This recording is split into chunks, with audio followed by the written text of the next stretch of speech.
Don't move. Hi everyone. Good morning. Aray. Nahulog yung mobile. Yan.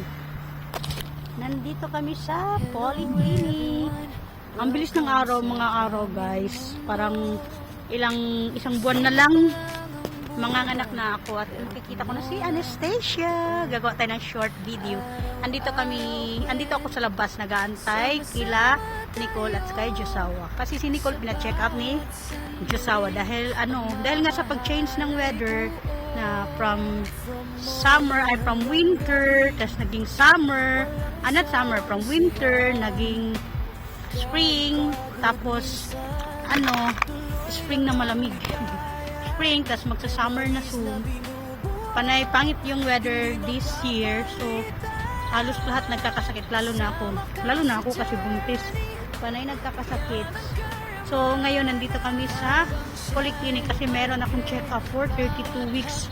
Tsaka yung result sa laboratory and ultrasounds. So, andito ako sa bench or sa nagtawag dito sa labasan. Nag-aantay ako ng kina Nicole kasi nandun sila. Ayan, yung green na door. Yung bukas, asan ba yun? Ayan, nandyan sila Nicole. At saka yung daddy niya, pina-check up kasi yung sipon ni Nicole is kulay green. It's not good. Kaya sabi ko, ipa-check up, tsaka panay ubo. So, si Nicole panay inom ng antibiotic. Grabe yung weather dito, pangit. Hindi tulad sa Pilipinas ba na nung nandun kami sa Pilipinas, 4 months, hindi naman nagkasakit ng ganun si Nicole. Meron lang siyang parang normal na panibago sa weather for lang yun. Siguro almost 2 weeks lang na nagkasakit kaming dalawa ni Nicole. Nagkaroon ng ubot sipon. Sa 4 months sa 2 weeks lang kami nagkaroon ng ubot sipon ni Nicole. Kasi change weather from cold country to tropical country. Yun, tapos nagkasakit ulit pala kami ni Nicole nung nagstay kami sa Manila for 1 month. Yung sa visa processing namin sa Pilipinas. Yun lang, dahil polluted ang Manila dan sa Davao. So anyway, andito ako sa labas, nag-aantay sa mag-ama. Kasi andun pa. Humihingi ng gamot na naman si Daddy kung anong magandang gamot for Nicole and yung sick leave. So after dyan kay Nicole, diretso kami kay Dr. Obi para sa akin check. So, for today is 32 weeks na si baby. 32 weeks na ang baby lang ko. So, ilang weeks na lang, lalabas na si baby. Makikita na namin siya.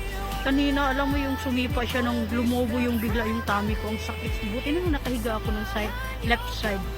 As in, gumanon yung tummy ko guys. So, ganun siya. As in, yung sumipa siguro siya or nag-stretching, buyag-buyag si baby. Ngayon, hindi siya naggalaw masyado kasi nandito kami sa labas, siguro nakatulog. Naglalakad kasi kami. Tingnan nyo guys, so kanina, sobrang init. Ngayon, makulimlim na, parang uulan, hindi pa naman kami nagdala ng payong. Tingnan mo yung weather dito.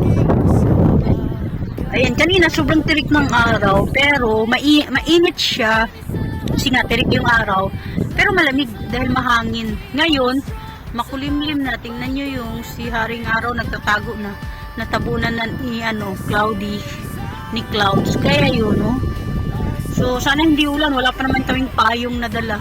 Pero actually, umulan na konti, basa-basa na, Ayan, kung baga sa Bisaya, taligsik. Taligsik na guys, papasok na ako doon papasok na lang ako doon ko na lang sila antayin kasi taligsik na. Andito na kami sa doktor, yan si Nicole. Gracias, doktor. Ayan na si Nicole, hello, tapos na siya sa doktor niya. Ito kami. Tapos na si Nicole ako naman. Daming pasyente.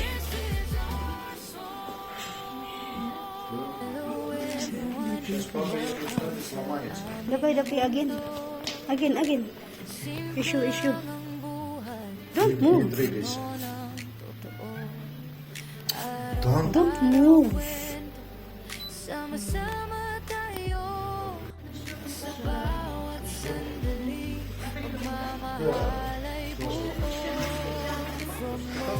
There. Tapos na kami dito. Hindi na kami babalik sa main hospital na kami. Tapos na 32 weeks. And baka na, Papa. Kiss, kiss. Baka na. Let's go home. And Papa, let's go back to hospital. Tapos na kami.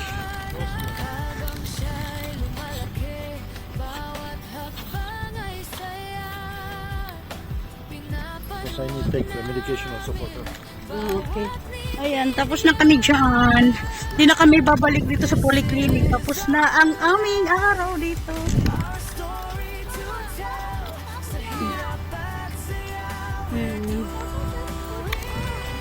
Da. Better we us. Da. Let's go home na. Dabay. Ayan, pauwi na kami ni Nicole. Si Daddy may mga gagawin pa dito sa hospital. Yung medication ni Nicole, yung sick leave niya.